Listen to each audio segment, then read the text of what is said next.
The mansion stood tall against the evening sky, its golden lights flickering like a beacon of wealth and legacy.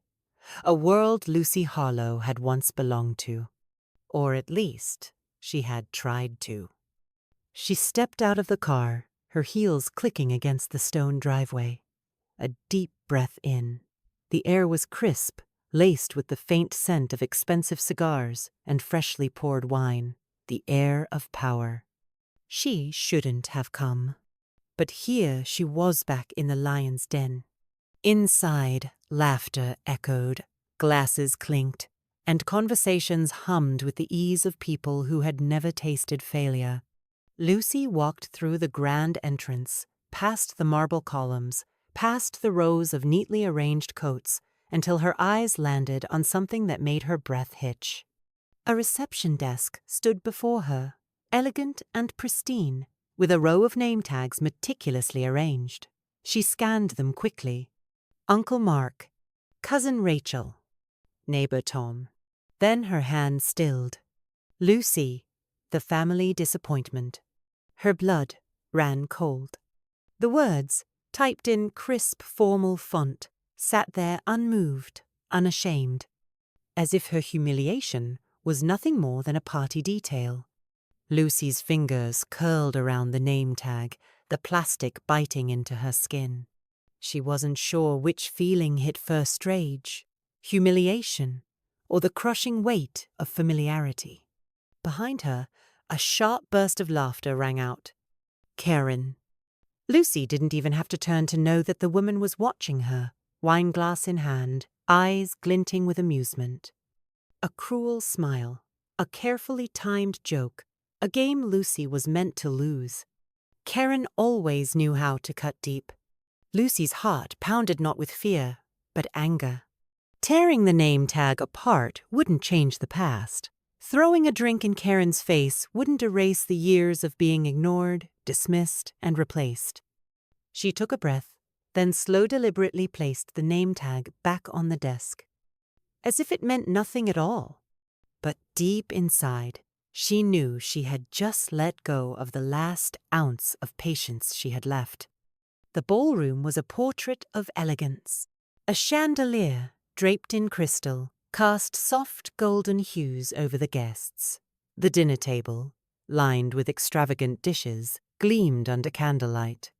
It was perfect, just like her father always wanted. Lucy moved through the room, unnoticed, like a ghost in her own past. The guests, polished, powerful oft easily, sipped their cocktails, whispered behind manicured hands. She wasn't part of this world anymore. Perhaps she never had been. Then she saw him. James Harlow stood in the center of the room, a man who had built his world without her in it. His suit was pristine, his posture commanding, his smile warm as if he had never once turned his back on his own daughter. Beside him, Olivia and Hunter thrived under the spotlight. Karen's perfect children. Olivia, with her charmed career, beamed as she recounted her latest success, her diamond ring catching the light. Hunter, ever confident, nodded along, a smirk playing on his lips. The golden children. Lucy had once ached for her father's approval. She had once hoped to be enough. But when James's gaze brushed over her, it was fleeting in afterthought. No warmth, no pride, only disappointment. She almost laughed. What had she expected? That he would pull her into his arms? That he would say, "Lucy, I'm glad you're here"? Don't be naive, Lucy. Her grip on her champagne glass tightened. Her hands trembled, but she wouldn't let them see. Not tonight. A presence approached from behind, the scent of expensive perfume. Karen! Lucy! Her voice was smooth, sweet like honey laced with poison. Lucy turned. Karen. Her tone was neutral, controlled. She wouldn't give this woman the satisfaction. Karen tilted her head slightly, her calculating eyes scanning Lucy's every reaction. I'm surprised to see you here. A pause. I thought you were... Oh, what was it again? Freelancing? Lucy smirked. Ah, there it was. The polite way of saying, you don't belong here. Before Lucy could reply, Karen chuckled softly, patting her shoulder. But anyway, it's nice that you came. Then, her voice dipped lower just for Lucy. Especially since someone prepared a little gift for you. Lucy followed Karen's gaze toward the reception desk. And just like that, everything clicked. The name tag. The intentional cruelty. The years of calculated exclusion. A storm of rage swelled inside her heart, untamed. But instead of lashing out, instead of letting Karen win, she felt something else. A strange, terrifying calm. Because she wasn't the girl they used to push aside. She wasn't the weak teenager who swallowed every injustice. Lucy set her glass down, inhaling deeply. If they wanted a game, she'd show them that she knew how to play. The sound of crystal clinking together rang through the room. Lucy lifted her glass, letting the golden liquid swirl inside. And then, clink. A soft, deliberate tap of her fingertip against the rim. The room shifted. Conversations faltered. Heads turned. Karen's grip on her wineglass tightened. James's expression remained unreadable, but in his eyes a flicker of unease. Lucy smiled. Let them wonder.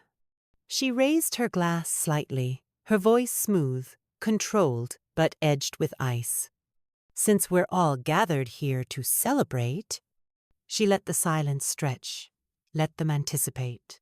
Then, with quiet, lethal precision, she said, My father always taught me that family is meant to be a place of respect and support. A few people nodded instinctively. They didn't know what was coming. Lucy turned, locking eyes with James. But then I realized, for some people, family only exists as long as you follow the rules they set. The tension crackled. Karen's smile wavered. Lucy's grip on her glass tightened. Step outside their expectations. Her voice lowered, sharpened. And suddenly, you become a disgrace. An outsider. The room held its breath. And Karen? For the first time that night, she didn't know what to say. The ballroom was silent. Lucy stood at the center of the room, her champagne glass raised, a slow smile playing on her lips. She let the pause stretch, let the unease settle into the golden glow of the chandeliers. Every eye in the room was on her. James Harlow, seated at the head of the grand table, stiffened his cold blue gaze, unreadable. Karen's fingers tightened around her wineglass, her nails digging into the fragile crystal, as if she could shatter it in her grip alone. Olivia and Hunter exchanged glances, their polished facades faltering. They knew. They all knew.